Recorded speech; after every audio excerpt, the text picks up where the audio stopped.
റസൂലേ, എനിക്ക് ശിക്ഷ കിട്ടുമോ റസൂലേ എന്ന് അല്ലാഹുവിന്റെ റസൂലിനോട് വന്ന് പറയേണ്ടി വന്നപ്പോ ഇവരൊക്കെ ഈ തൗഹീദിന് വേണ്ടി ഇത്രമാത്രം പ്രയാസങ്ങൾ സഹിച്ചപ്പോ ഉണ്ടോ മനസ്സിന്റെ കോട് ലവലേശം സ്നേഹമുണ്ടോ? ആ റസൂലിന്റെ പാത നമ്മൾ മനസ്സിലാക്കിയിട്ടുണ്ടോ? അല്ലാഹുവോട് മാത്രം പ്രാർത്ഥിക്കാനായി നമ്മൾ തയ്യാറുണ്ടോ? ഈ മൗലിദിലെ മുഴുവൻ നേരെ വിപരീതല്ലേ? ബദറിന്റെ ആശയം എന്താ?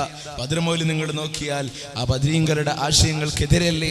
നിങ്ങൾ ആലോചിക്കണം, ബദരീങ്ങളുടെ ആശയങ്ങൾക്കെതിരാണ്. ബദരീങ്ങളെ പഠിപ്പിച്ച തൗഹീദ എത്ര സ്ഥലങ്ങളിൽ നിങ്ങൾക്ക് കാണാം അല്ലേ? ഏറ്റവും കൂടുതൽ ബദരീങ്ങളെ കച്ചവടത്തിന് വേണ്ടി പറയാതിരിക്കാൻ ഒരു നിർവാഹമില്ല. ബദരീങ്ങളെ ലാ ഇലാഹ ഇല്ലല്ലാഹ്ക്ക് വേണ്ടി ഇറങ്ങി തിരിച്ചവരാ. തങ്ങളുടെ മക്കളുണ്ട് വീട്ടിലെ അല്ലേ? നമ്മുടെയൊക്കെ കണ്ണിന് ആനന്ദം നൽകുന്ന നമ്മുടെ പിഞ്ചോമന മക്കളെ വിട്ടുകൊണ്ട് ഗൾഫ് പോകാൻ വരെ മടി കാണിക്കുന്ന എത്ര ആളുകളുണ്ട്. കാരണം അവര് നമ്മുടെ കണ്ണിനൊരു കുളിർമയാണ്. എന്നാൽ ആ മക്കളെ പോലും വീട്ടിലാക്കിക്കൊണ്ട് ബദറിന്റെ രണാങ്കണത്തിലേക്ക് ജീവൻ പോലും അർപ്പിക്കാൻ തയ്യാറായ ബദരീങ്ങൾ സമൂഹം പഠിച്ചിട്ടുണ്ട്. നിങ്ങൾ ചോദിക്കുന്ന നാട്ടിൽ ഒരാളോട് ബദരീങ്ങളെ കുറിച്ച് എന്തെങ്കിലും അറിയോ? ഒന്നും അറിയില്ല. ഖുർആനിൽ എന്തെങ്കിലും പറഞ്ഞറിയോ? ഒന്നും അറിയില്ല. പിന്നെ എന്തേ അറിയാ? നോമ്പ് 17 ബദരീങ്ങളാണ്ട, അന്ന് നല്ലൊരു ഭക്ഷണം ഉണ്ടാക്കണം, അന്ന് ബദർ മൗലിദ് ചൊല്ലണം എന്നല്ലാതെ ബദരീങ്ങളെ കുറിച്ച് ഖുർആനിന്റെ 3-ാമത്തെയും സൂറത്ത് ആലി ഇംറാനിന്റെ 121 മുതലുള്ള ആയത്തുകളിൽ അള്ളാഹു പറഞ്ഞത് പഠിച്ചിട്ടില്ല. അത് സമൂഹം മനസ്സിലാക്കിയിട്ടില്ല. അത്രമാത്രം വരുന്ന അപകടങ്ങൾ ഉണ്ടായിപ്പോയില്ലേ? പിന്നെ ആ കൂടാരെ കച്ചവടം ചെയ്യാൻ വേണ്ടി മാത്ര ഈ 313 എന്ന് പറയുന്ന നമ്പറിന്റെ മേലെയുള്ള കച്ചവടങ്ങൾ ഒരുപാട് സമൂഹത്തിലെ വണ്ടിക്ക് നമ്പർ കിട്ടാൻ വേണ്ടി ഒരുപാട് ആ നമ്പർ കിട്ടാൻ വേണ്ടി സംഖ്യ ചെലവഴിക്കുന്നവർ, വാദ പറയുന്ന മുസ്ലിയാർക്ക് ചൂഷണം ചെയ്യാനുള്ള 2 രൂപയുടെ കോഴിമുട്ടയും 5 രൂപയുടെ തേനിന്റെ കുപ്പിയും ഇതും കച്ചവടം ചെയ്യാൻ വേണ്ടി മാത്രം. ഇത് സാധാരണക്കാരന്റെ പാവപ്പെട്ടവന്റെ ആശയങ്ങളെ കീശയിലിട്ട് ചൂഷണം ചെയ്യുന്ന പൗരോഹിത്യത്തിന്റെ ഈ ചതിക്കുഴികളെ സമൂഹം എന്ന് തിരിച്ചറിയുന്നവോ അന്നേ സമൂഹത്തിന് മോചനം എന്നുള്ളത് ആലോചിച്ചിട്ടുണ്ട്. ഇതിങ്ങനെ ഉയർത്തി കാണിച്ചിട്ട് 5, 10, 100, 150, 200, 250, 300 സയ്യിദിന്റെ ഏതെങ്കിലും വേദിയിൽ നിന്ന് ഒരാൾ ഒരു 313 വിളിക്കുമ്പോഴേക്കും വേദിയിൽ നിന്ന് ഇങ്ങനെ പുകഴ്ത്തിപ്പാടി ഇലാഹി സല്ലിമില്ലും മിനൽ ആഫാതി വന്നിക്മാ വമിൻ ഹമ്മിൻ വമിന്നും ബിഅഖിലിൽ ബദീരി യാ അല്ലാഹ്. ബദരീങ്ങളുടെ നമ്പറാണ് കേട്ടോ. ഇത് വിളിച്ചെടുത്ത സഹോദരൻ നീ ശിഫ നൽകണേ നാദാ എന്നിങ്ങനെ ബദരീങ്ങളോട് കച്ചവടം ചെയ്യുമ്പോ എന്തേ ബദരീങ്ങളോട് മനസ്സിൽ സ്നേഹമില്ലേ? ഇല്ലാത്ത കള്ളക്കഥകൾ ഒരുപാട് പറഞ്ഞുകൊണ്ട് ചൂഷണം ചെയ്യുമ്പോ ബദരീങ്ങളുടെ പേരിൽ ഒരു ഫാത്തിഹ ഊതി എന്നിട്ട് അതിന്റെ പേരില ഈ കച്ചവടങ്ങൾ. ഇങ്ങനെ ഒരുപാട് സംഭവങ്ങൾ. മാത്രമാണോ ഇസ്ലാം പഠിപ്പിച്ച അധ്യാപനങ്ങൾക്ക് വൈരുദ്ധ്യമില്ലേ? മാലപ്പാട്ടുകളിൽ ഒരുപാടുണ്ട് സഹോദരന്മാരെ. നിങ്ങൾ ആലോചിച്ച് നോക്കണം. നമ്മൾ ആരും ഇത് കുറ്റപ്പെടുത്താൻ വേണ്ടി പറയല്ല. ഇന്ന് സമൂഹത്തിൽ നിങ്ങൾ ആലോചിച്ച് നോക്കണം, ഈ മാലകളിലുള്ളത്, ഈ മൗലിദുകളിലുള്ളത് മുഴുവനും കുറ്റപ്പെടുത്തിക്കൊണ്ട് പരാമർശിക്കുക. അവര് തെറ്റ് ചെയ്താൽ അവര് തെറ്റല്ല എന്നുള്ള രീതിയിലൂടെ നിങ്ങൾ ആലോചിക്കണം. വളരെ നിന്ദിച്ചുകൊണ്ട് പറയാ, എന്നിട്ട് അതൊക്കെ നല്ല കാര്യങ്ങൾ എന്ന രീതിയിൽ സമൂഹത്തിനെ കൊണ്ട് പഠിപ്പിക്കുക. അവിടെയാ നമ്മൾ ഇതിനെ ചൂഷണം ചെയ്യുന്നത്. നിങ്ങൾ ആലോചിക്കണം, മുഹമ്മദ് നബി സല്ലല്ലാഹു അലൈഹി വസല്ലം എന്ന നാവിലൂടെ കളവ് വന്നു പോയി. അങ്ങനെ ഒരുപാട് സംഭവങ്ങൾ. റിഫായി ശൈഖ് ഉമ്മാനെ ധിക്കരിച്ചു. അതൊക്കെ വലിയ വലിയ കാര്യങ്ങളായിട്ട് എഴുതി വെക്കുക. കാരണം ഇവർക്ക് ഏതൊരു തെറ്റും ഇവർക്ക് പ്രശ്നമില്ലല്ലോ. കാരണം തെറ്റുകളും നന്മയായിട്ട് അവതരിപ്പിക്കുന്ന അതല്ലേ സംഭവിച്ചത്. അങ്ങ് കണ്ണൂരിൽ വെച്ചുകൊണ്ട് തങ്ങന്മാര് കള്ളു കുടിച്ചാലും അതിന്റെ പേരിൽ പ്രശ്നം ഉണ്ടാക്കരുത് എന്ന പേരിൽ പറയാനുള്ള കാരണം അതല്ലേ. നിങ്ങൾ ആലോചിച്ച് നോക്കണം. ഇവിടെ നമ്മൾ ആദ്യം കാണിച്ച ക്ലിപ്പിൽ അതേ പ്രസംഗത്തിൽ തന്നെ ഇവര് പറയുകയാണ്, തങ്ങന്മാര് കള്ളു കുടിച്ചാൽ അതിന്റെ പേരിൽ അവരെ കുറ്റം പറയാൻ പാടില്ല. എത്രമാത്രം അള്ളാഹുവിന്റെ റസൂല് പഠിപ്പിച്ച ആദർശങ്ങൾക്ക് വൈരുദ്ധ്യമായി ആര് തെറ്റ് ചെയ്താലും അവർ അനുഭവിക്കേണ്ടി വരുമെന്ന് പഠിപ്പിച്ച നാളെ പരലോകത്ത് പ്രവാചകന്മാര് നിൽക്കുമ്പോ ഓരോ തെറ്റുകൾക്കുള്ള പേരിലും എന്റെ റബ്ബ് എന്റെ പേരിൽ എന്ത് ശിക്ഷ വിധിക്കുമെന്ന് പറഞ്ഞുകൊണ്ട് അമ്പിയാക്കൾ കൈമലർത്തി പോകുന്ന ദിവസമുണ്ടാകുമെന്ന് അള്ളാഹുവിന്റെ റസൂല് പറഞ്ഞ എന്റെ റബ്ബ് എന്നെ കൊണ്ട് നാളെ എന്ത് ചെയ്യുമെന്ന് എനിക്ക് പോലും അറിയില്ല എന്ന് റസൂൽ സല്ലല്ലാഹു അലൈഹി വസല്ലം പഠിപ്പിച്ച പ്രവാചകന്റെ മാതൃകയിൽ നിന്ന് പിന്മാറിക്കൊണ്ട് തങ്ങന്മാര് കള്ളു കുടിച്ചാൽ പോലും അവരെ ഒന്നും പറയാൻ പാടില്ല എന്ന് പഠിപ്പിക്കുന്ന അവസ്ഥയിലേക്ക് നിങ്ങൾ കേൾക്കണം. ഈ തെറ്റായ ഈ ജൽപ്പനങ്ങളെ നിങ്ങൾ കേൾക്കുക, എന്നിട്ട് നിങ്ങൾ അതിനെ മനസ്സിലാക്കുക.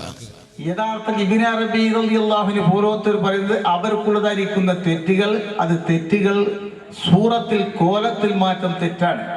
അവർ കള്ളുകുടിച്ചാലും മറ്റുള്ളവരിക്കുന്ന കഠിനമായ തെറ്റുകൾ ചെയ്തിരുന്നാലും അത് യഥാർത്ഥമായിട്ട് ഹഖീഖത്തിൽ അത് തെറ്റാവുകയില്ല.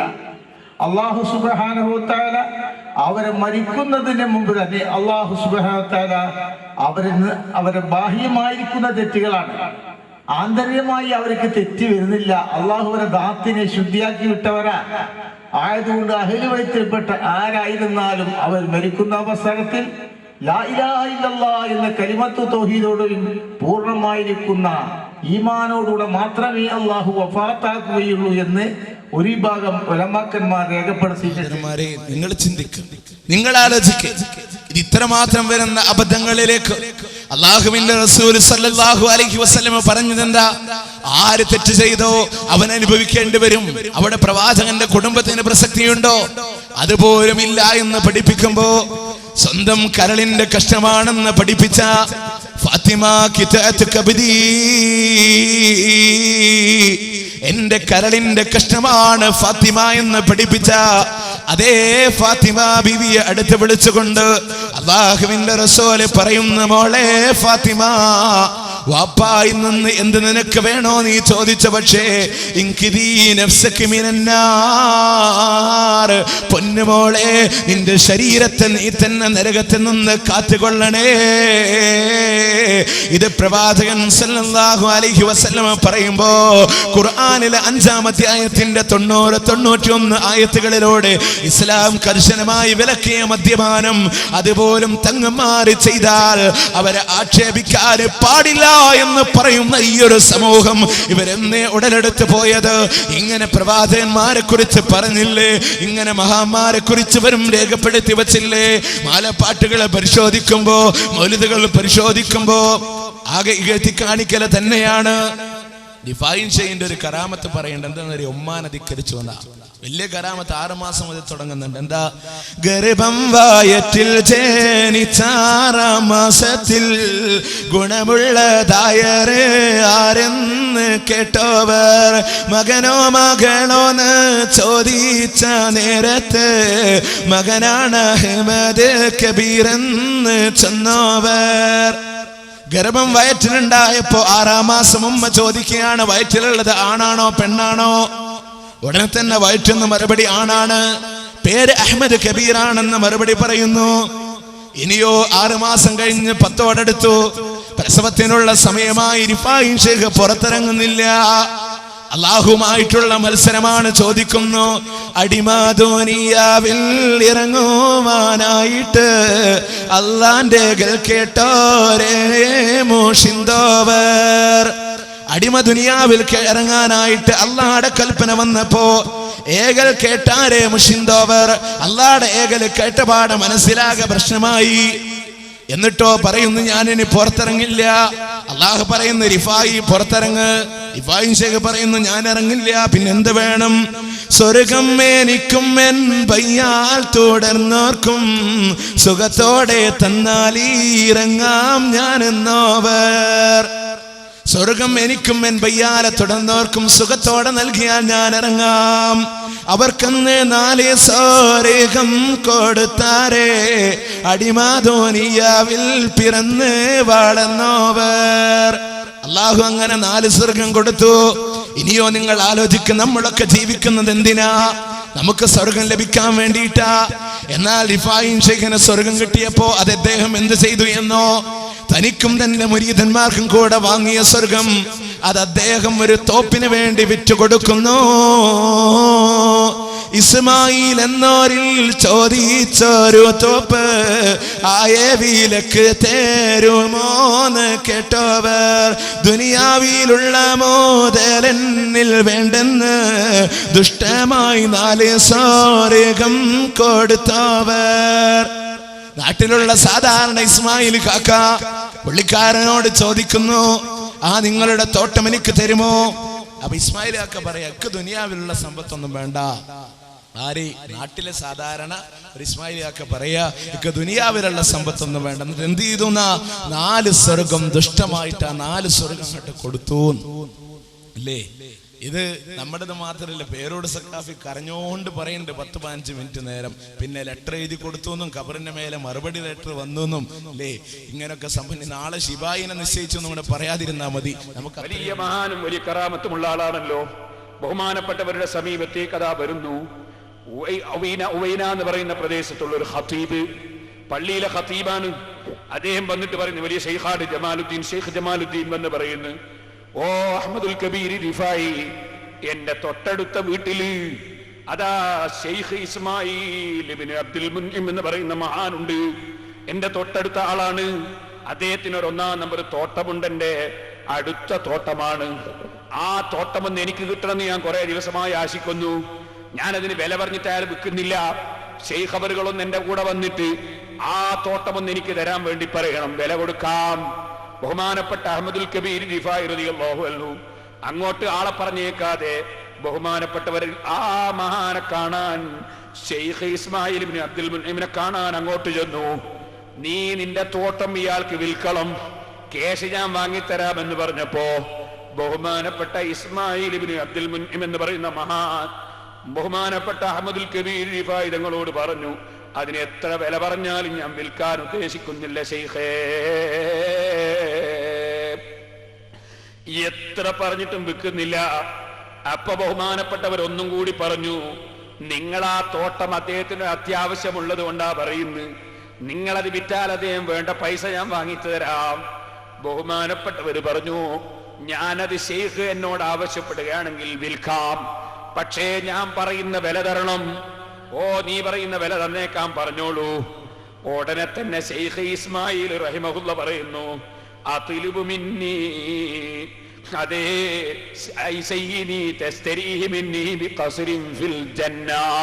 സ്വർഗത്തിൽ എനിക്കൊരു മാളിക വില തരണം. ദുന്യാവിലെ പണം എനിക്ക് വേണ്ട, സ്വർഗത്തിൽ എനിക്കൊരു മാളിക വില തരണം. അതിന് നിങ്ങൾ തയ്യാറുണ്ടെങ്കിൽ തരാം. ഇസ്മായിലെന്നോരിൽ ചോദിച്ചോരു തോപ്പ് അയവിലേക്ക് തരുമോന്ന് കേട്ടോവർ, ദുന്യാവിലുള്ള മുതലെന്നിൽ വേണ്ടാന്ന് ദുഷ്കരമായി 4 സ്വർഗം കൊടുത്തോവർ. അതേ റിഫായി മാലയിൽ നിങ്ങൾക്ക് കാണാം ഈ സംഭവത്തിന്റെ സൂചന. അങ്ങനെ ബഹുമാനപ്പെട്ടവർ പറഞ്ഞു, ദുന്യാവിലൊന്നും വേണ്ട, തോട്ടം ഞാൻ വിൽക്കാൻ പറ്റിയ സ്വർഗത്തിൽ മാളിക തരണം.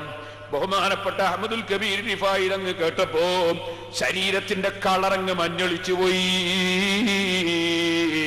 ഉടനെ തന്നെ ഒരൽപ്പം ചോപ്പ് സംഭവിച്ചതുപോലെ തോന്നി. ബഹുമാനപ്പെട്ടവര് ചോദിക്കുകയാണ്, എന്താണ് നിങ്ങൾ ഈ പറയുന്നത്? ഞാനതിനാരാണ് മോനെ? എന്ത് ഞാനതിനാരാണ്? വലദീ മൻ അന ഹീന തത്ലുബു മിന്നി ഹാദാ ഹത്താ തത്ലുബ മിന്നി ഹാദാ, സ്വർഗത്തിലെ മാളിക തരണമെന്ന് എന്നോട് പറയാൻ ഞാനാരാണടോ? ബഹുമാനപ്പെട്ട ശൈഖ് ഇസ്മായിൽ റഹിമഹുല്ലാഹ് പറയുന്നു, അത്ലുബു മിന്നി മമാറത്ത മിനദ് ദുനിയാ, ഞാൻ മറ്റൊന്നും ആശിക്കുന്നില്ല, എനിക്കതല്ലാതെ മാ ഉരീദു ശൈഅൻ മിനദ് ദുനിയാ സിവാ മാ ദകർതു, നിങ്ങൾ വേറൊന്നും എനിക്ക് തന്നിട്ട് കാര്യമില്ല. നിങ്ങൾ സ്വർഗത്തിൽ മാളിക തരുമെങ്കിൽ ഞാൻ ഈ തോട്ടം അദ്ദേഹത്തിന് കൊടുത്തേക്കും. ബഹുമാനപ്പെട്ട അഹ്മദുൽ കബീർ റിഫായി സ്വന്തം ആവശ്യത്തിനല്ല ചോദിക്കുന്നത്, പാവപ്പെട്ട മറ്റൊരാൾക്ക് വേണ്ടിയാ ചോദിക്കുന്നത്. സുബ്ഹാനല്ലാഹ്, അഹ്മദുൽ കബീർ റിഫായി തലയും താഴ്ത്തി അവിടെ ഇരുന്നു. ആ ഇരുത്തം കുറച്ച് സമയം ഇങ്ങനെ ഇരുന്നതിന് ശേഷം പെട്ടെന്ന് തല ഉയർത്തിയിട്ട് പറയുന്നു, ഇസ്മായിൽ ഖദിസ്തറൈതു മിങ്കൽ ബുസ്താന ബിമാ തലബ്ത, കച്ചവടം അടിച്ചു, സ്വർഗത്തിൽ മാളിക ഞാനങ്ങ് തരും, ഞാൻ വിൽപ്പന ഉറപ്പിച്ചു. അല്ലാഹുവിങ്കൽ നീ ഇൽഹാം കിട്ടാൻ വേണ്ടി കാത്തു നിന്നതാണ്, അല്ലാഹുവിങ്കൽ അറിവ് കിട്ടാൻ വേണ്ടി കാത്തു നിന്നതാണ്. അല്ലാഹുവിന്റെ ഔലിയാക്കൾ ചിലരുണ്ട്, അവർക്ക് ഖൽബിൽ അല്ലാഹു തആല ചില വിവരങ്ങൾ അങ്ങ് കൊടുക്കും. അത് ശറഇന്റെ നിയമത്തിന് എതിരാവൂല. ശറഇന്റെ നിയമത്തിന് എതിരായിട്ട് എന്തെങ്കിലും സംഗതി ഔലിയാക്കൾക്ക് മനസ്സിലായതാന്ന് പറഞ്ഞാൽ വലിച്ചെറിയണമെന്ന ഔലിയാക്കൾ തന്നെ പഠിപ്പിച്ചിട്ടുള്ളത്. നിസ്കരിക്കണ്ടെന്ന് എന്റെ മനസ്സിൽ തോന്നി എന്ന് പറഞ്ഞാൽ ശൈത്താനാ തോന്നിപ്പിച്ചത്, അല്ലാഹല്ല, മലക്കുകളല്ല. അപ്പൊ നല്ല കാര്യം തോന്നിപ്പിച്ചാൽ ശറഇന് തെറ്റില്ലാത്ത അങ്ങനത്തെ കാര്യം തോന്നിപ്പിച്ചാൽ വിരോധമില്ല. അഹ്മദുൽ കബീർ ദിഫായി തങ്ങളുടെ മനസ്സിൽ അള്ള വിവരം അങ്ങ് കൊടുത്തു, നിങ്ങൾ ഏറ്റെടുത്തോ, ഞാൻ കൊടുത്തോളാം. ഇന്നല്ലാഹ മഅല്ലദീന തഖവ്വ വല്ലദീന ഹും മുഹ്സിനൂൻ. മഹാന്മാരെ കൂടെയാണ് അല്ലാഹ് എന്ന് ഖുർആനിൽ അല്ലാഹ് പറഞ്ഞിട്ടുണ്ടല്ലോ. ലഹും അജ്റുഹും ഇൻദ റബ്ബിഹിം വലാ ഖൗഫുൻ അലൈഹിം വലാ ഹും യഹ്സനൂൻ. അവർക്ക് അല്ലാഹ് പ്രതിഫലം കൊടുക്കും, അവർ പേടിക്കേണ്ടതില്ല, ദുഃഖിക്കേണ്ടതില്ല, അവർക്ക് ആവശ്യമുള്ളത് അല്ലാഹ് അങ്ങ് കൊടുക്കും. അങ്ങ് അല്ലാഹ് ഏറ്റെടുത്ത മഹാന്മാരാണ്. ആ മഹാന്മാരിൽ വലിയ പ്രമുഖനാണ് സയ്യിദി അഹ്മദുൽ കബീർ റിഫായി. അല്ലാഹുവേ, അവിടുത്തെ ബർക്കത്ത് കൊണ്ട് അവിടുത്തെ കാണാൻ ഭാഗ്യം തരണം റഹ്മാനേ.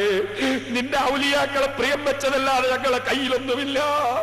നീ അവരെ കാണാൻ ഞങ്ങൾക്ക് ഭാഗ്യം തരണം റഹ്മാനേ. അവരെ കൂടെ ഞങ്ങൾ സ്വർഗത്തിൽ ഒരുമിച്ച് കൂട്ടണം റഹ്മാനേ. അഹ്മദുൽ കബീർ റിഫായി റളിയല്ലാഹു തആല അൻഹു തങ്ങൾ ഏറ്റെടുത്തു, സ്വർഗത്തിൽ നിനക്ക് മാളിക തരാം. ഇസ്മായിൽ ബിൻ മുഅല്ലിം റളിയല്ലാഹു അൻഹു മറുപടി, പറ്റൂല, എനിക്കത് ഗ്യാരണ്ടി എഴുതിയെങ്കിൽ തരളും. നിങ്ങളെ കയ്യക്ഷരത്തിൽ എഴുതിയെങ്കിൽ തരളും. ബഹുമാനപ്പെട്ട അഹ്മദുൽ കബീർ റിഫായി വന്ന് കടലാസ് കൊണ്ടുവാ. കടലാസ് കൊണ്ടുവന്ന് ബിസ്മില്ലാഹിർ റഹ്മാനിർ റഹീം ഹാദാ വസ്തറാ ഇസ്മായിൽ ഇബ്നു അബ്ദുൽ മുന്നിം മിൻ അബ്ദുൽ ഫഖീർ അൽ ഹഖീർ അഹ്മദ് ഇബ്നു അബുൽ ഹസൻ റിഫായി ളാമിനൻ ലഹു അലാ കറമില്ലാഹി തആല ഖസ്റൻ ഫിൽ ജന്ന തഹഫുഹു അർബഅതു ഹുദൂദിൻ അൽ-അവ്വൽ ഇലാ ജന്നത്തി യദിൻ അസാനി ഇലാ ജന്നത്തിൽ മഅവാ അസ്സാലിസു ഇലാ ജന്നത്തിൽ ഖുൽദി അർ-റാബി ഇലാ ജന്നത്തിൽ ഫിർദൗസ് ബിജമീ ഹൂരിഹി വബിൽദാനിഹി വഫുർസിഹി വഉസ്റതിഹി വനാരിഹി വഅസ്താരിഹി വലബുസ്താനിഹി ബിദ്ദുനിയ വല്ലാഹു ലഹു സഈദു വഖഫീ. ഇക്രിമത്തിന്റെ വാചകമാണ്.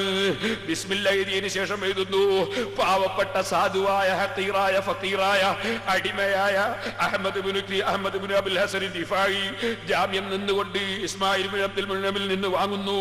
അതേ അദ്ദേഹത്തിന് കൊടുക്കാതെ പറഞ്ഞ് ഖസ്റൻ ഫിൽ ജന്ന, സ്വർഗത്തിൽ ഒരു മാളിക കൊടുക്കാമെന്നാ പറയുന്നത്. അതിന് 4 അതിരുകളുണ്ട്. ജന്നത്ത് അതിനുണ്ട്, ജന്നത്തുൽ മഅവയുണ്ട്, ജന്നത്തുൽ ഖുൽദുണ്ട്, ജന്നത്തുൽ ഫിർദൗസ് ഉണ്ട്. ആ മാളികയിൽ ഹൂറുല്ലിങ്ങളുണ്ട്. ആ മാളിക ില്ലതാ ചെറിയ കുട്ടികളുണ്ട്, ഭാര്യമാരുണ്ട്, വിരിപ്പുകളുണ്ട്, കട്ടിലുകളുണ്ട്, നദികളുണ്ട്. ആ മാളികയുടെ തൊട്ടടുത്ത് നല്ല നല്ല നദികൾ ഒഴുകുന്നുണ്ട്, നല്ല തോട്ടങ്ങളുണ്ട്, മരങ്ങളുണ്ട്. അദ്ദേഹത്തിന്റെ ദുനിയാവിലുള്ള തോട്ടത്തിന് പകരം കൊടുക്കുന്നതാണ്. അല്ലാഹ് ഇതിന് സാക്ഷിയാണ്, അല്ലാഹ് ഇതിന് ജാമ്യക്കാരനാണ്. ഈ എഴുതി കത്തെഴുതി ഒപ്പിട്ടങ്ങ് കൊടുത്തു. എഴുതിയ കത്ത് എഴുതിയിട്ട് ചുരുട്ടിയിട്ടങ്ങ് കൊടുത്തു. അഹ്മദുൽ കബീർ റിഫായി തങ്ങൾ കൊടുത്തപ്പോ ഇസ്മായിൽ ശൈഖ് അവറുകൾ ഏറ്റെടുത്തു. അപ്പൊ തന്നെ സ്വത്ത് വിട്ടുകൊടുക്കണ്ടേ. നേരെ തോട്ടത്തിന്റെ സമീപത്തേക്ക് നോക്കുമ്പോ അവിടുന്ന് മക്കൾ ഇങ്ങനെ കൃഷിക്ക് നനക്കുന്നുണ്ട്. മക്കളെ വിളിച്ചു പറഞ്ഞു, വരൂ മക്കളെ, എല്ലാരും ഇറങ്ങിക്കോളൂ, തോട്ടം ഞാൻ വിറ്റുപോയി.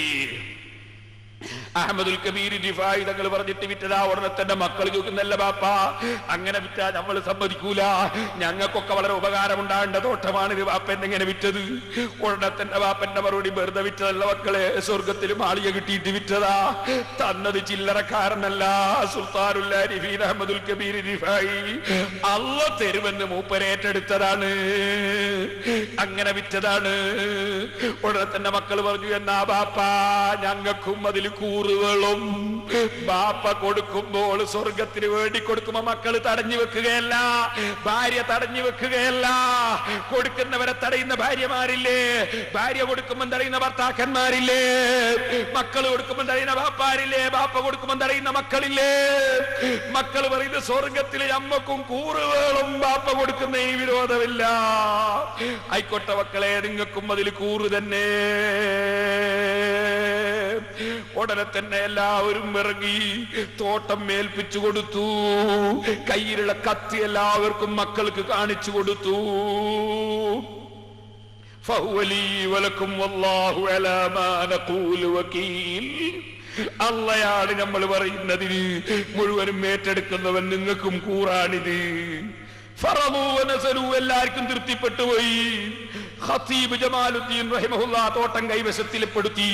അദ്ദേഹത്തിന് അത്യാവശ്യമുള്ള തോട്ടമാണ്. മക്കളതായി മഹാനായ ഇസ്മായിൽ ഇബ്നു അബ്ദുൽ മുന്നിം റളിയല്ലാഹു അൻഹു മക്കളോട് വസിയത്ത് ചെയ്ത്, ഞാൻ മരിച്ചാൽ അഹ്മദുൽ കബീർ റിഫായി എന്ന എഗ്രിമെന്റിന്റെ കടലാസ് എന്റെ കഫൻ തുണിയിൽ വെച്ചിട്ട് മറവ് ചെയ്യണം കേട്ടോ.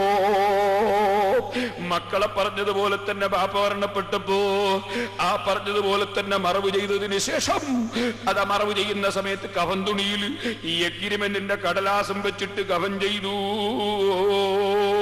സഹോദരന്മാരെ, അങ്ങനെ കത്ത് കൊടുത്തത് അതിൽ മറവ് കത്ത് ആ കഫൻ തുണിയിൽ വെച്ച് മറവ് ചെയ്ത് അങ്ങനെ പിറ്റേ ദിവസം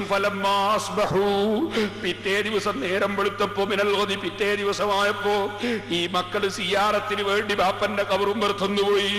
ചെന്ന് നോക്കുമ്പോ വജദു അലാ ഖബ്രിഹി മക്തൂബൽ, ആ കബറിന്റെ മുകളിലൊരു എഴുത്ത് കാണുന്നു. എഴുത്തങ്ങനെ തന്നെ കൊണ്ടുവന്നു. അഹ്മദുൽ കബീർ റിഫായി തങ്ങളെ ഏൽപ്പിച്ചു. അതാണ് നിങ്ങൾക്ക് കാണാം, ദുനിയാവിലുള്ള മുതലന്നിൽ വേണ്ടാന്ന് ദുഷ്കരമായി 4 സ്വർഗം കൊടുത്തോവർ. 4 സ്വർഗം അതിരി വെച്ചുകൊണ്ട് സ്വർഗത്തിലെ മാളിക കൊടുത്തു. മവാഅദീനിന്നും ഫിർദൗസ് ഖുൽദിന്നും മർഹത്തവർക്കന്ന് ഖുദ്റത്തിൽ വന്നോവർ.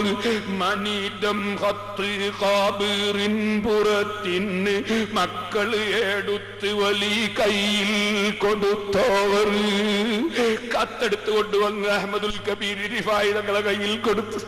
അത് പൊളിച്ച് വായിച്ചു നോക്കുമ്പോ സുബ്ഹാനല്ലാഹ്, അതിലുള്ളത് ഖുർആനിൽ നിന്നൊരായത്താണ്. ആയത്തിന്റെ ഭാഗമാണ്.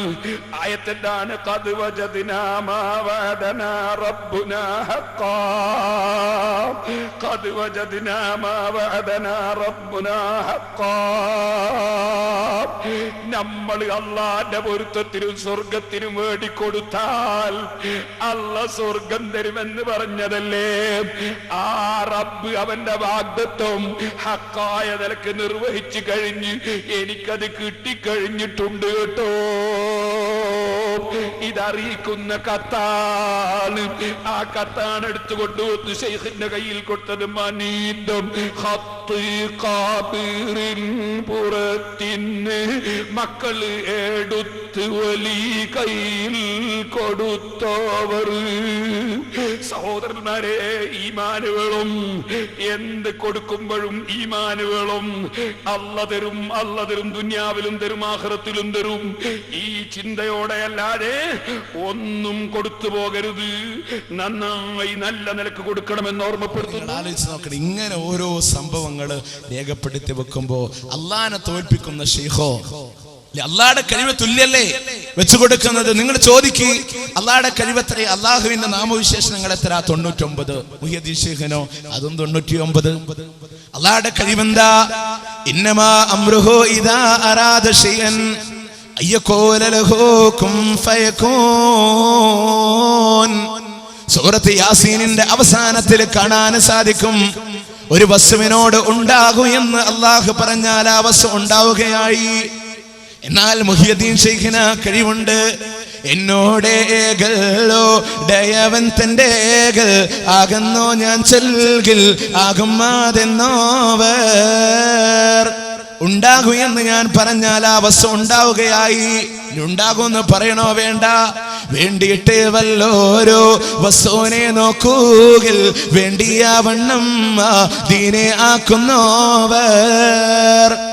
ഇനി വേണമെന്ന് പറയണമെന്നില്ല, അത് അല്ലാഹുവിന്റെ കഴിവല്ലേ. അതിനേക്കാൾ ഒരു പടി മുന്നിൽ വെച്ചുകൊണ്ട് മനസ്സിലൊന്ന് വിചാരിച്ചാൽ മതി.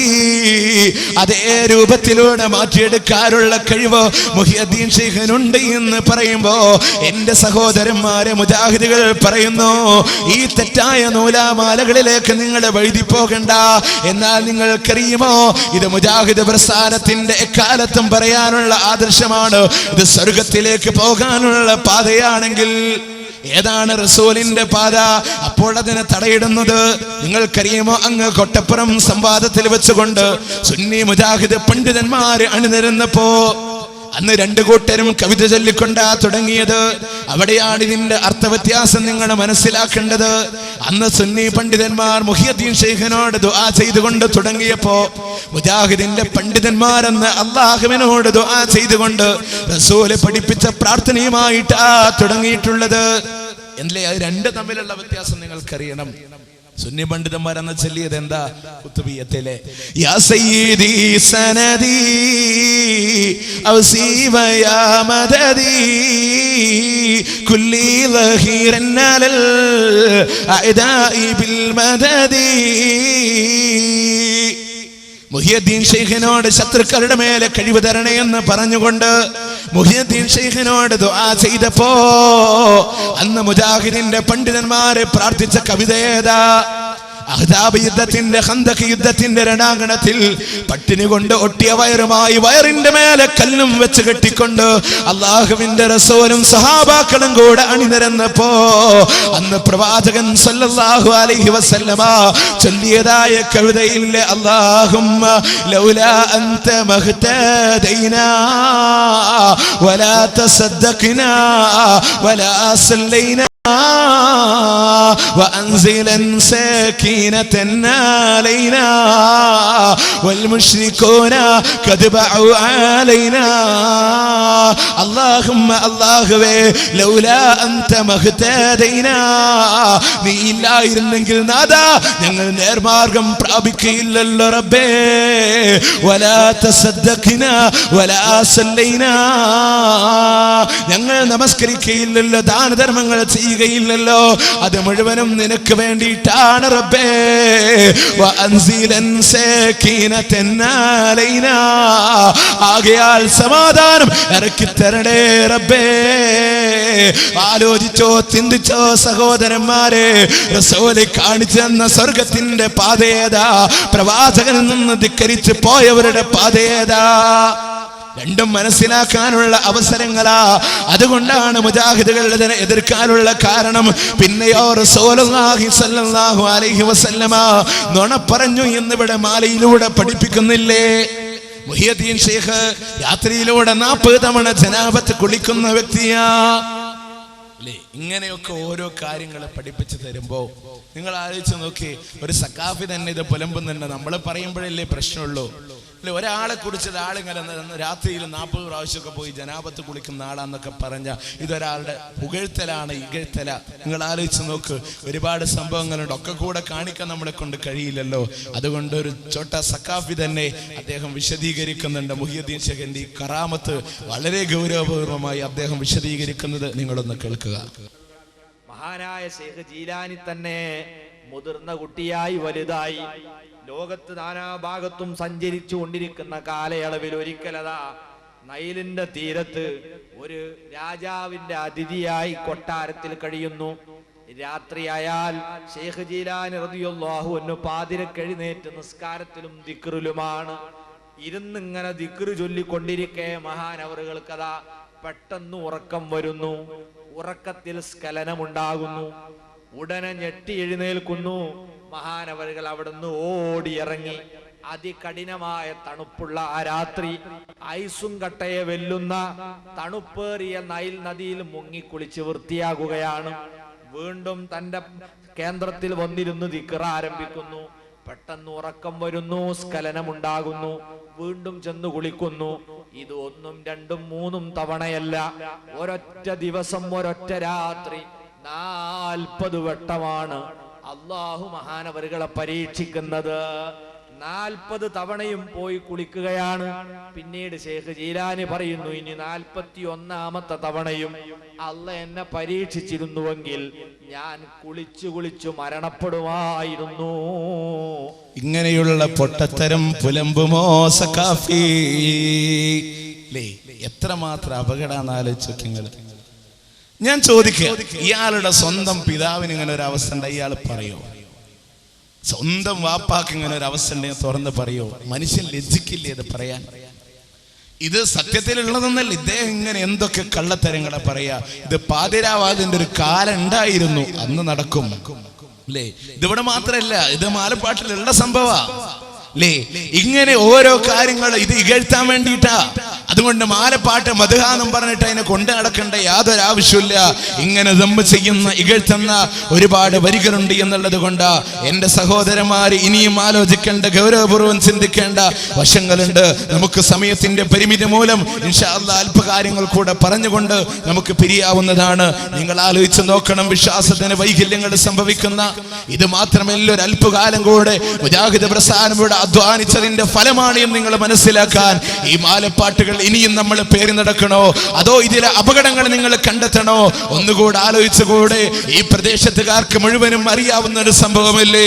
നിങ്ങൾക്കിടയിൽ പോലും ഉണ്ടായിരുന്ന പക്ഷിപ്പാട്ടിന്റെ ഒരു അവസ്ഥ സമൂഹത്തിൽ എന്തായിരുന്നു എന്നുള്ള ഇത് ഷിയാ സ്വാധീനങ്ങൾ കടന്നു വന്നിട്ട് ഇന്നത് വേണ്ട എന്ന് പറഞ്ഞ് തള്ളിക്കളയുമ്പോ ഇതുപോലെ പലതും ഇനി സമൂഹം മനസ്സിലാക്കാനുണ്ട്.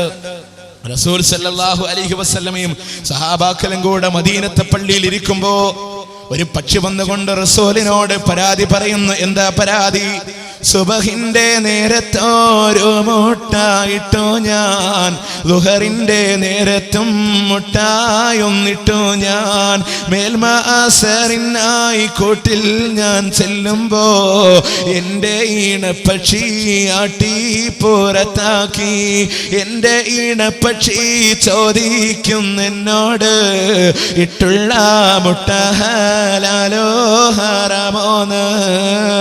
നബിയെ, സുബഹിന്റെ നേരത്ത് ഞാനൊരു മുട്ടയിട്ടു, അസറിന്റെ നേരത്തും ഞാനൊരു മുട്ടയിട്ടു, ളുഹറിന്റെ നേരത്ത് മുട്ടയിട്ടു, അസറിന്റെ നേരത്ത് മുട്ടയിടാൻ വേണ്ടി ഞാൻ എന്റെ കൂട്ടിലേക്ക് ചെല്ലുമ്പോ 40 കൊല്ലക്കാലം എന്നോട് കൂടെ ഇണങ്ങി പുറത്തിരുന്ന് അക്ബർ സദഖ എന്ന് പറയുന്ന ആൺപക്ഷി എന്നെ ആട്ടിപ്പുറത്താക്കി. നബിയേ, പ്രവാചകൻ സല്ലല്ലാഹു അലൈഹി വസല്ലമ അങ്ങ് തൂർ സീനാ പർവ്വതത്തിന്റെ മുകളിൽ ഇരിക്കുന്ന അക്ബർ സദഖ എന്ന് പറയുന്ന ആൺപക്ഷിയുടെ അടുക്കലേക്ക് ബിലാൽ റളിയല്ലാഹു അൻഹുവിനെ പറഞ്ഞേക്കുമ്പോ ആ പക്ഷി ബിലാൽ റളിയല്ലാഹു അൻഹുവിനെ പരിഹസിച്ചുകൊണ്ട് തള്ളിവിടുകയാ. റസൂലിനെ ഞാൻ അറിയില്ല എന്ന് പറയുന്നു. രണ്ടാമതായി ഉമർ റളിയല്ലാഹു അൻഹുവിനെ പറഞ്ഞേക്കുമ്പോ അവിടുന്ന് ആ പക്ഷി ഉമർ റളിയല്ലാഹു അൻഹുവിനെ കളിയാക്കിക്കൊണ്ട് പറയുകയാ, നീ ഉക്കാദ ചന്തയിൽ ഖാലിദിനോട് തോറ്റ ഉമൈറല്ലടാ, നീയാണ് എന്നെ വിളിക്കാൻ വന്നിരിക്കുന്നത് എന്ന് പറയുമ്പോ ഉമർ റളിയല്ലാഹു അൻഹു ദേഷ്യത്തോടെ കൂടെ പറയുന്നു, മക്കത്തെ അലിയെങ്ങാനും ഇതറിഞ്ഞാൽ അലിയുടെ ദുൽഫുക്കാറിന്റെ വാളിന്റെ മേലെ നിന്റെ തല ഭിന്നിച്ചു പോകുമെന്ന് പറയുമ്പോ ആ പക്ഷി പറയുന്നു, മക്കത്തെ അലിയെ എനിക്കറിയാം, അലിയോട് പറയല്ലേ. അലിയെ അറിയാം, റസൂലിനെ അറിയില്ല. വിവിധ ഷിയാ സ്വാധീനങ്ങൾ ഒരുപാട് പേറിക്കൊണ്ട് നടക്കുന്ന അവസ്ഥയുണ്ടായില്ലേ? ഇതുപോലെ മനസ്സിലാക്കി പിന്മാറാനാണ്.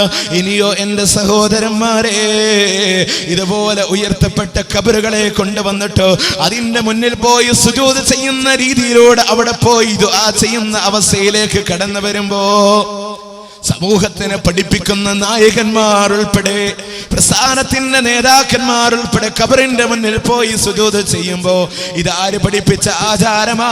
റസൂൽ എന്തേ ഖബർ സിയാറത്ത് പഠിപ്പിച്ചത്? ഇന്നീ ഖദ് നഹൈതുകും അൻ സിയാറത്തിൽ ഖുബൂരി അലാ ഫസൂറുഹാ ഫഇന്നഹാ തുദക്കിറുകുമുൽ ആഖിറ. ഇന്നേ വരെ ഖബർ സിയാറത്ത് ചെയ്യണ്ട എന്ന് ഞാൻ പറഞ്ഞിരുന്നു. ഇനി സിയാറത്ത് ചെയ്തോ, അത് നിങ്ങൾക്ക് പരലോക സ്മരണയുണ്ടാക്കാനാ. അത് നിങ്ങൾക്ക് മരണത്തെ കുറിച്ച് ഓർമ്മയുണ്ടാക്കാനാ. അത് ഭൗതിക ലോകത്ത് നിന്ന് വിരക്തി ഉണ്ടാക്കുവാനാ. നിങ്ങളുടെ കണ്ണുകളെ ഈർണീപ്പിക്കാനാ, നിങ്ങളുടെ മനസ്സിന് ലോലതയുണ്ടാക്കാനാ. ഒരുപാട് ലക്ഷ്യങ്ങളാണ് ഖബർ സിയാറത്ത് കൊണ്ട് പറഞ്ഞതെങ്കിൽ ഇന്ന് സമൂഹത്തിന്റെ അവസ്ഥ എന്താ?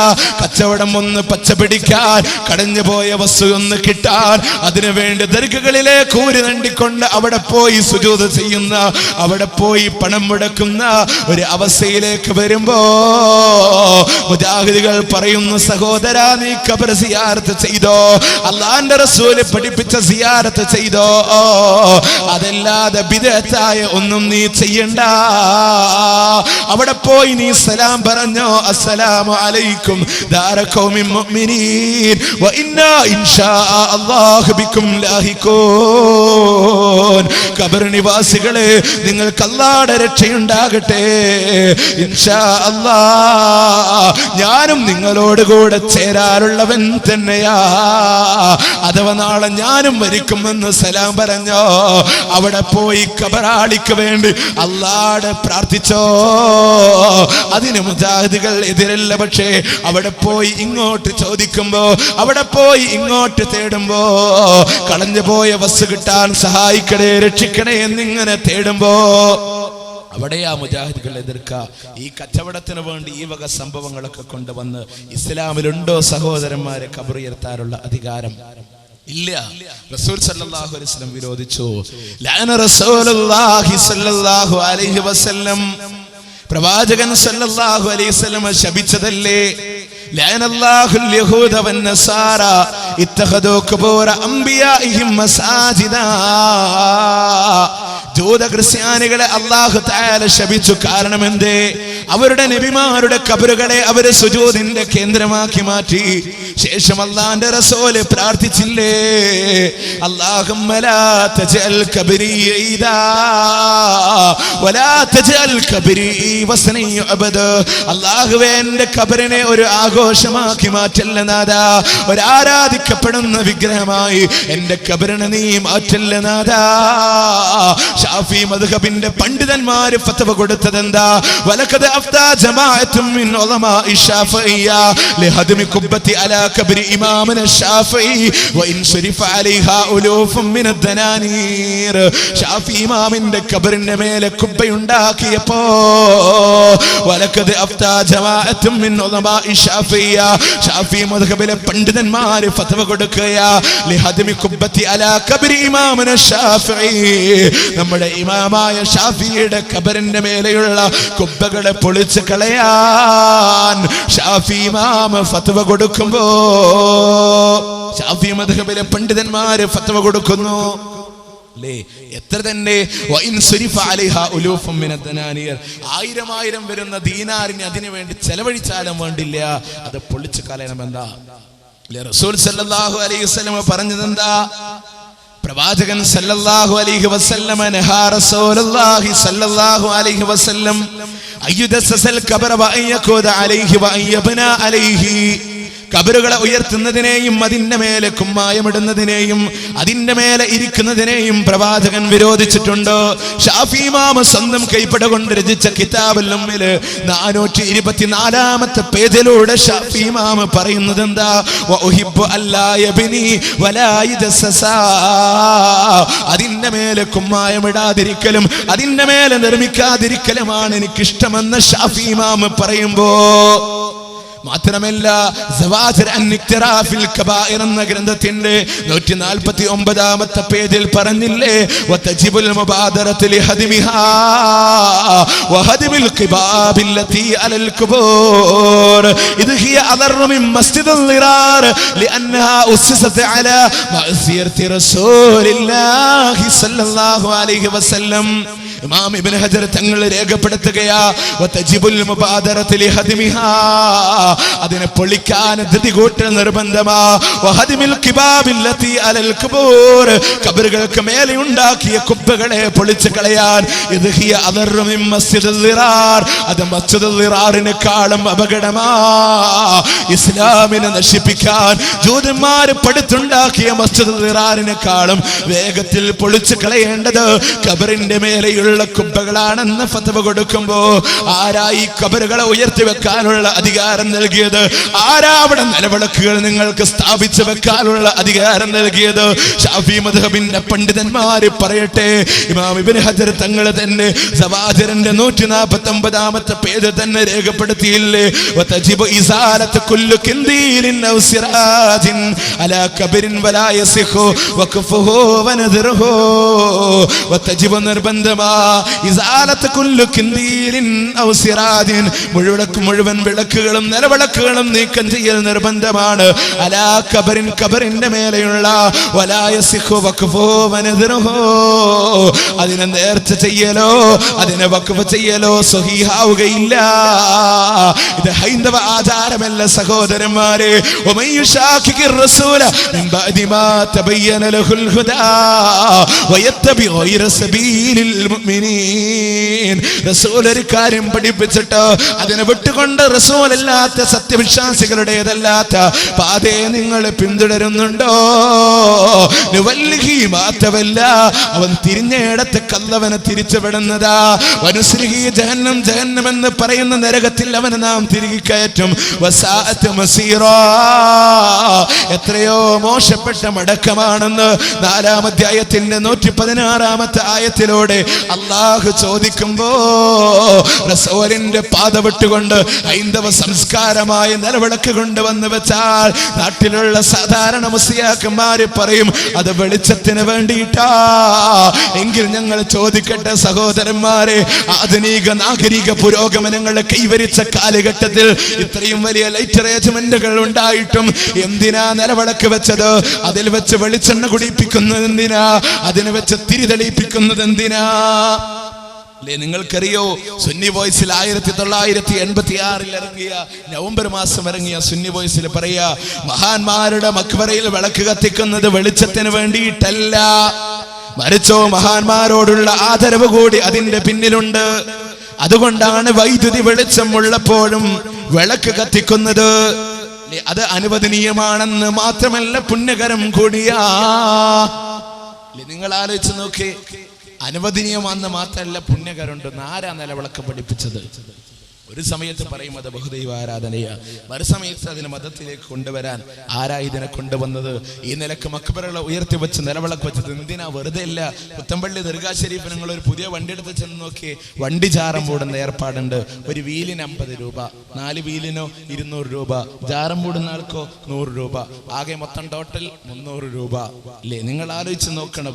എന്നിട്ടോ ഒരു പട്ടിന്റെ തുണി കൊടുത്തിട്ട് അത് ഷെയറിങ്ങിന്റെ മേലെ കെട്ടിവെക്കും.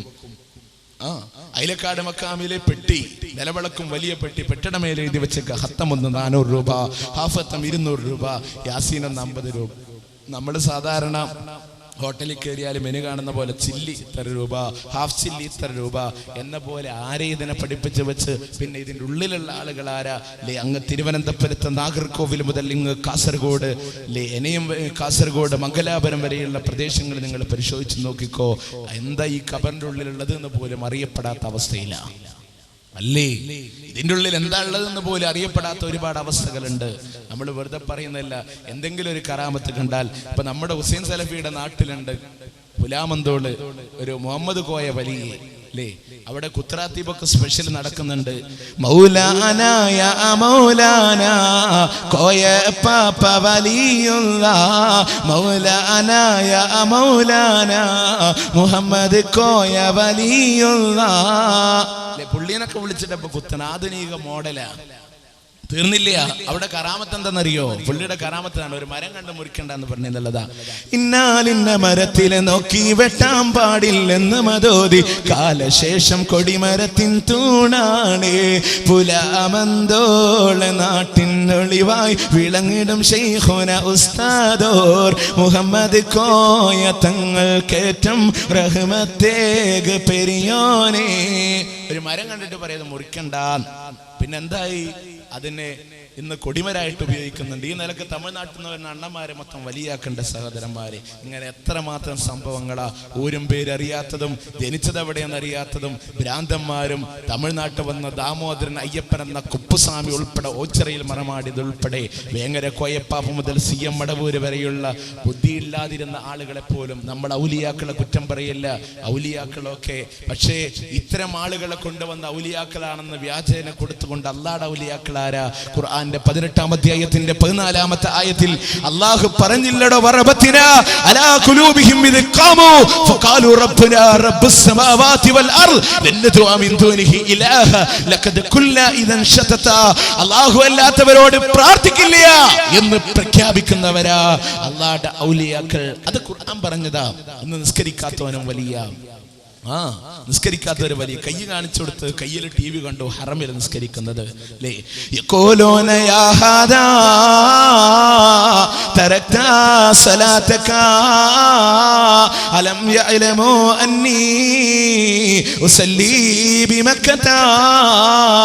വലിയ നമസ്കരിക്കണില്ല.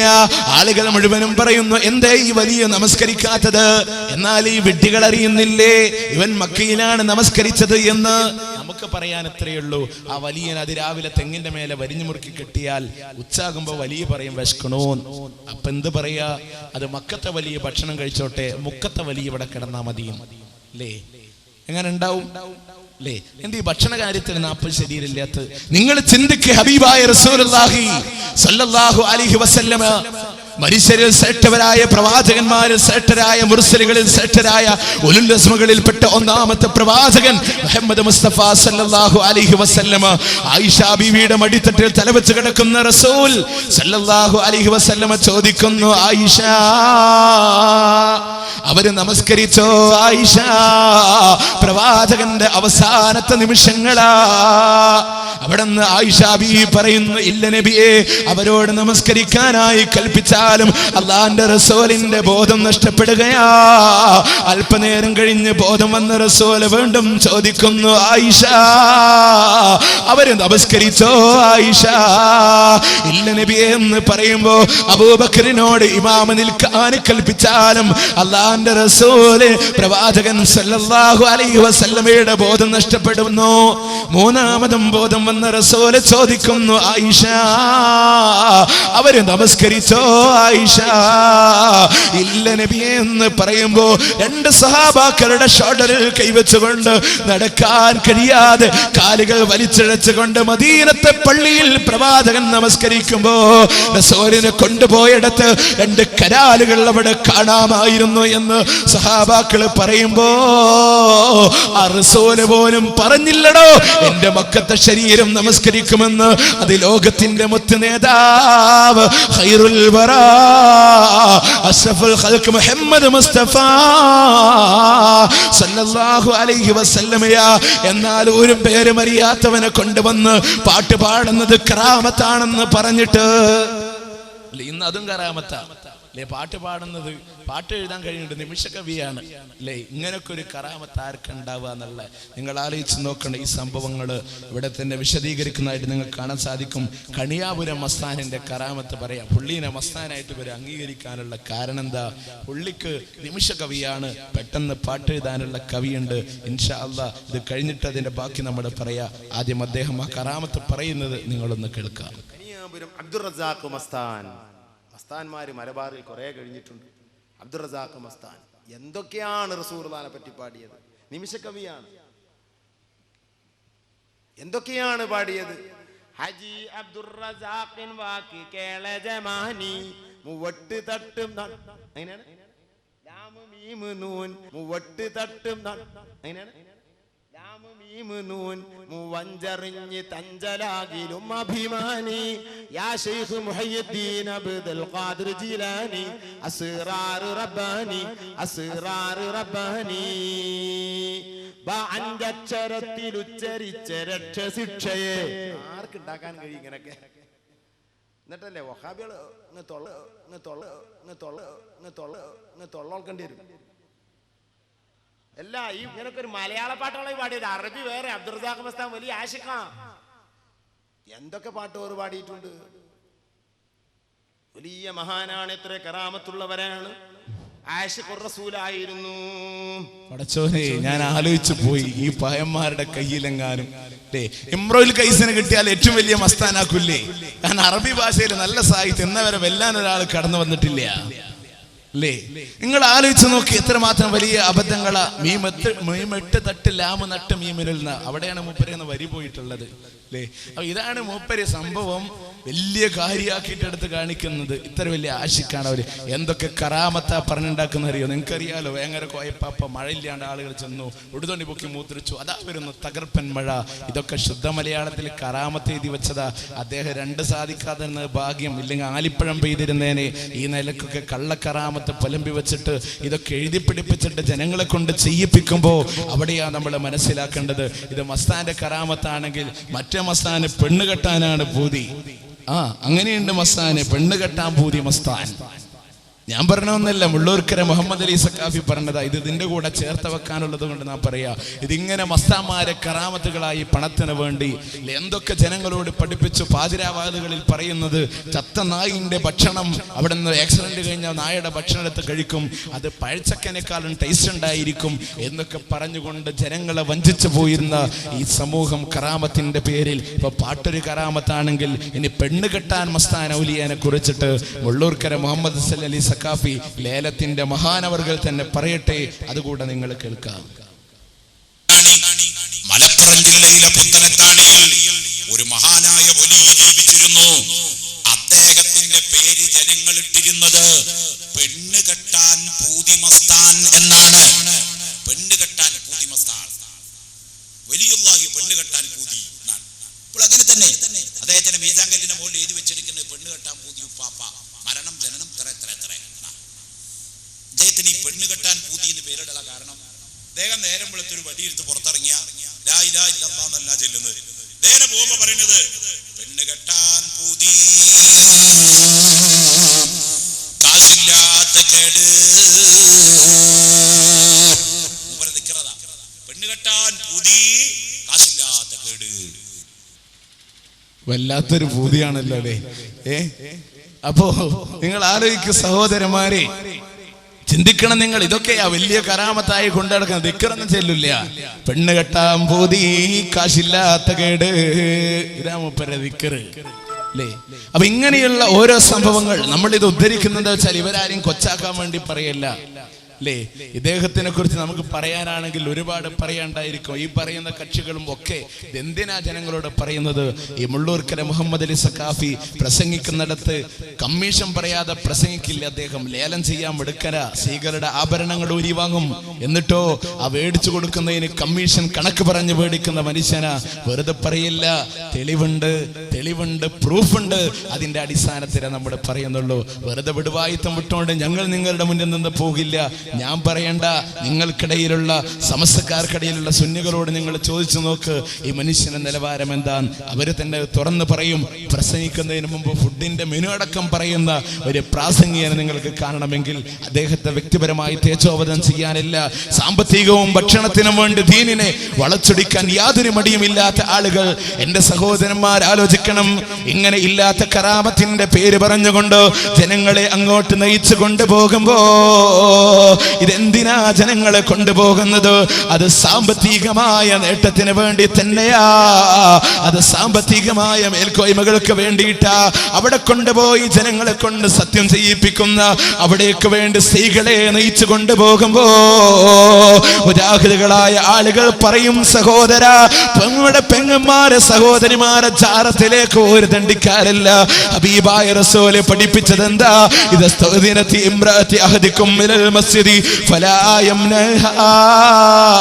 നിങ്ങളുടെ ഭാര്യമാരെ നിങ്ങളോട് പള്ളിയിലേക്ക് പോകാൻ അനുവാദം ചോദിച്ചാൽ അവരെ ആ കാര്യത്തിൽ നിങ്ങൾ തടുക്കണ്ട. അള്ളാഹുവിന്റെ അഭയാർത്ഥികളായ സ്ത്രീകളെ അവരുടെ പള്ളികൾ തൊട്ട് നിങ്ങൾ തടുക്കല്ലേ.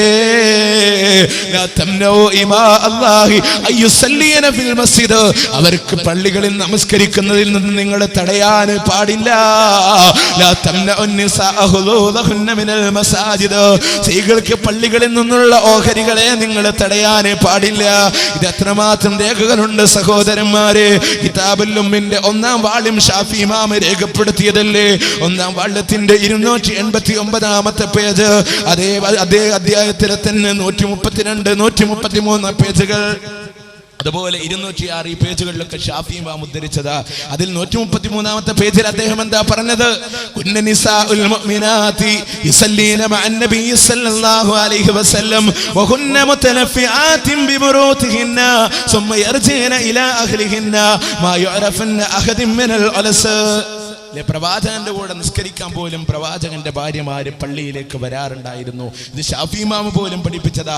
എത്ര സ്വഹീഹായ ഹദീസുകളുണ്ട്. എന്നിട്ടോ ഒരു കയ്യിൽ മടക്കി പിടിച്ച പായും മറു കയ്യിൽ ഒക്കത്തെ വെച്ച കുഞ്ഞുമായി പാതിരാത്രി 12 മണിക്ക് 1 മണിക്ക് പാതിരാവാതെ കഴിഞ്ഞ് അവള് തിരിച്ചു വരുമ്പോ അത് ഫിത്നയല്ല, മറിച്ച് നട്ടുച്ചക്ക് പള്ളിയിൽ കയറി ജുമ ഖുത്ബ കേട്ടാൽ അത് ഫിത്നയാണെന്നും പറയുന്ന. എന്നാ ഈ പറയുന്ന ആളുകളാരാ? ഇവിടെ നിന്ന് വിദേശത്തേക്കൊന്ന് പോയി നോക്കട്ടെ. മർക്കഡ് സഖാഫത്ത് സുന്നി ഏറ്റവും വലിയ കൊടികുത്തുന്ന നേതാവായ ശ്രീമാൻ കാന്തപുരം AP അബൂബക്കർ മുസ്ലിയാർ അവിടെ പോയി സ്ത്രീകൾക്ക് വേണ്ടി ഇമാമ നിന്നപ്പോ നിഷേധിക്കാൻ കഴിയുമോ സമൂഹമേ? ഇവിടെ സ്ത്രീകൾക്ക് വേണ്ടി ഇമാമ നിൽക്കുന്നവൻ അവൻ വഹാബി, അവൻ പുത്തൻവാദി, അവൻ പിഴച്ചവനാണ്, അവൻ നരകത്തിന്റെ ആളാണെന്ന് പറയുമ്പോ സ്ത്രീകൾക്ക് വേണ്ടി ഇമാമ നിന്ന കാന്തപുരമാരാ? ഞങ്ങളുടെ ചോദ്യം അവിടെ അവശേഷിക്കുക. എന്റെ സഹോദരന്മാരെ, വിദ്വേഷം കൊണ്ട് പറയല്ല, വെറുപ്പ് കൊണ്ട് പറയല്ല. പള്ളികളിൽ നിന്ന് ജനങ്ങളെ തടുത്ത് സ്വർഗത്തിന്റെ പാത പാതയിൽ നിന്ന് തടുത്ത് എങ്ങോട്ടാ ജനങ്ങളെ കൊണ്ടുപോകുന്നത്? മക്ബറകളിലേക്ക്. അവരുടെ തലക്ക് മേലെ തുണിയും വെച്ചുകൊണ്ട് അവിടെയുള്ള മുസ്ലിയാർക്ക് ജാറ് മൂടിക്കൊടുക്കാം, അതിന് യാതൊരു പ്രശ്നവുമില്ല. ഇങ്ങനെ സമൂഹത്തിന് കൊണ്ടുപോകുമ്പോ എന്റെ സഹോദര, ഈ ദുനിയാവെന്ന് മനസ്സിലാക്കാൻ ശിർക്ക് സംഭവിക്കാത്ത രീതിയിലൂടെ ഏകദൈവാരാധനയിൽ അടിസ്ഥാനപരമായി ജീവിക്കണേ എന്ന് പ്രത്യേകം ഊന്നൽ ചെയ്തുകൊണ്ട്, കാരണം ദുനിയാവിൽ ഭൗതിക ലോകത്തെ ജീവിതത്തിന് ഉദ്ദേശിച്ചിട്ടില്ല, മരിച്ചു പോകണമെന്ന സത്യം നമുക്കുള്ളിൽ ഉണ്ടാകുമ്പോ വലൗ കാനത്തി ദുനിയാ തദൂമു ലിവാഹിദി ലകാന റസൂലുള്ളാഹി ഫിഹാ മുഖല്ലദാ. ഈ ലോകമെങ്ങാനും മരിക്കാതെ ഒരാളെ ബാക്കിയാക്കുകയാണെങ്കിൽ അല്ലാഹുവിന്റെ റസൂൽ സല്ലല്ലാഹു അലൈഹി വസല്ലം ആ പ്രവാചകൻ ഇവിടെ ബാക്കിയാകുമായിരുന്നല്ലോ. പക്ഷേ അല്ലാഹുവിന്റെ റസൂൽ വഫാത്തായി പോയില്ലേ. ഇനി എല്ലാവരും മരിക്കാറുള്ളവർ തന്നെയാ. മരണം ഒരു സത്യമായി കൊണ്ട് കടന്നു വരുമ്പോ കുല്യതവഫാക്കും മലക്കുൽ മൗത്തില്ലദീ വക്കില ബിക്കും സുമ്മ ഇലാ റബ്ബിക്കും തുർജഊൻ. നിങ്ങളെ മരിക്കാനായി ഏൽപ്പിച്ചവരാരോ അവർ നിങ്ങളുടെ ആത്മാവിനെ കൊണ്ടുപോകുമ്പോ അതും വേദനാജനകമായ മരണമാണെന്ന് പഠിപ്പിക്കുമ്പോ പള്ളിക്കാട്ടിലേക്ക് പോകേണ്ടി വരുന്ന അവസ്ഥയില്ലേ? ഏതൊരാളുടെയും ജീവിതത്തിലെ സന്തോഷത്തിന്റെ നിമിഷങ്ങളില്ലേ? അവന്റെ വിവാഹത്തിന്റെ ദിവസം അവൻ കുളിച്ചൊരുങ്ങി വരുമ്പോ അവന്റെ കൂട്ടുകാർ അവനെ ചിരിതമാശകളോടുകൂടെ പുതുവസ്ത്രങ്ങൾ അണിയിക്കുകയാ. പുതുവസ്ത്രങ്ങൾ അണിഞ്ഞ പുതുമാരനെ ഒരു നോക്കി കാണാനായി ആളുകൾ വരുമ്പോ അന്ന് ജനങ്ങൾ ചോദിക്കുന്നു, എപ്പോഴാ അവൻ ഇറങ്ങുന്നത് എന്ന് ചോദിക്കുമ്പോ അവന്റെ ആഡംബരമേറിയ വാഹനത്തിൽ അവന്റെ വധുവിനെ തേടിക്കൊണ്ടവൻ യാത്ര തിരിക്കുമ്പോ അന്ന് രാത്രി അവന് സന്തോഷകരമായ മണിയറയുണ്ടെങ്കിൽ എന്റെ സഹോദരന്മാരെ, ഇതുപോലൊരു ദിവസം അവന് ഇനിയും ആവർത്തിക്കാനുള്ളതാ. അന്നവൻ ഒറ്റക്കല്ല കുളിക്കുന്നത്, അവന്റെ കൂട്ടുകാർ അവനെ കുളിപ്പിക്കയാ. അന്ന് ഒറ്റ ചിരിതമാശകളോടുകൂടെ പുതുവസ്ത്രങ്ങൾ അണിയിച്ച ആളുകൾ ഇന്ന് ഒറ്റ വീഴുന്ന കണ്ണുനീരുമായിട്ടാണ് അവനെ പുതുവസ്ത്രങ്ങൾ അണിയിക്കുന്നത്. അന്ന് എപ്പോഴാണ് വരനിറങ്ങുന്നത് എന്ന് ചോദിച്ച ആളുകൾ ഇന്ന് എപ്പോഴാണ് മയ്യത്തെടുക്കുക എന്നാണ് അവർ ചോദിക്കുന്നത്. പുതുവസ്ത്രങ്ങൾ അണിഞ്ഞ പുതുമാരനെ ഒരു നോക്ക് കാണാനായി വന്ന ആളുകൾ അവന്റെ അവസാനത്തെ യാത്രയപ്പ് നൽകാനായി വന്നിരിക്കയാ. അന്നവന്റെ ആഡംബരമേറിയ വാഹനത്തിൽ യാത്ര തിരിച്ചു പോ. ഇന്ന് 6 കാലുള്ള മയ്യത്ത് കട്ടിലിൽ പള്ളിക്കാട്ടിലേക്കാണ് അവന്റെ യാത്ര. അന്നവൻ സന്തോഷകരമായ മണിയറ കൂടിയിട്ടുണ്ടോ? ഇന്ന് പള്ളിക്കാട്ടിലെ കള്ളിച്ചെടികൾക്കുള്ളിലെ 6 അടി മണ്ണിൽ അവന്റെ ഇണയില്ല. അവൻ ഒറ്റക്കായി കഴിയേണ്ടി വരുന്ന അവസ്ഥയാണെങ്കിൽ അവിടെ മറമാടിയ ആളുകൾ മുഴുവനും തിരിച്ചു പോരുമ്പോ അന്ന് രാത്രി പള്ളിക്കാട് മുഴുവനും ഇരുട്ട് വതക്കുമ്പോ ആ ഇരുട്ടറയിൽ ഒറ്റക്കായി കഴിയേണ്ട പൊന്ന് സഹോദര, അതുകൊണ്ട് അവസാനിക്കുന്നില്ലല്ലോ. നിനക്കൊരു വയസ്സ് നൽകുമ്പോ, നിനക്കൊരു പുനർജന്മം നൽകുമ്പോ അല്ലാഹുവിന്റെ കോടതിയിലേക്ക് കടന്നു വരുമ്പോ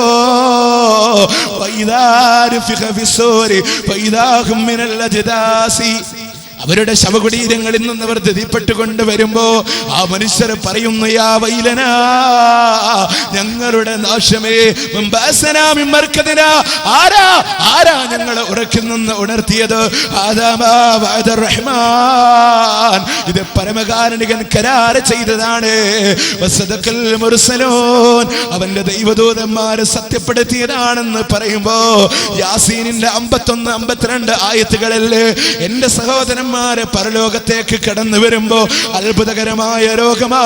അന്ന് ഉമ്മമാർക്ക് മക്കളെ വേണ്ട, മക്കൾക്ക് മാതാപിതാക്കളെ വേണ്ട, കൂട്ടുകുടുംബാദികളെ ബന്ധുമിത്രാദികളെ തിരിച്ചറിയപ്പെടാതെ പോകുമ്പോ എന്റെ സഹോദര, എന്റെ മടിത്തട്ടിലിട്ട് താലോലിച്ച് ഓമനിച്ച് വളർത്തിയ മക്കൾക്കെതിരെ ഉമ്മമാര് ശബ്ദിക്കുമ്പോ അമ്പിയാ മുർസലുകള് പോലും കൈമലർത്തി പോകുന്ന നാളാണെങ്കിൽ അല്ലാഹു പരിപൂർണമായി വിചാരണ ചെയ്യുമെന്ന് ഖുർആനിലെ 4-ാം അധ്യായത്തിന്റെ 42-ാമത്തെ ആയത്ത് കേട്ടുകൊണ്ട് അല്ലാഹുവിന്റെ റസൂല് പോലും പൊട്ടിക്കരഞ്ഞു പോയില്ലേ?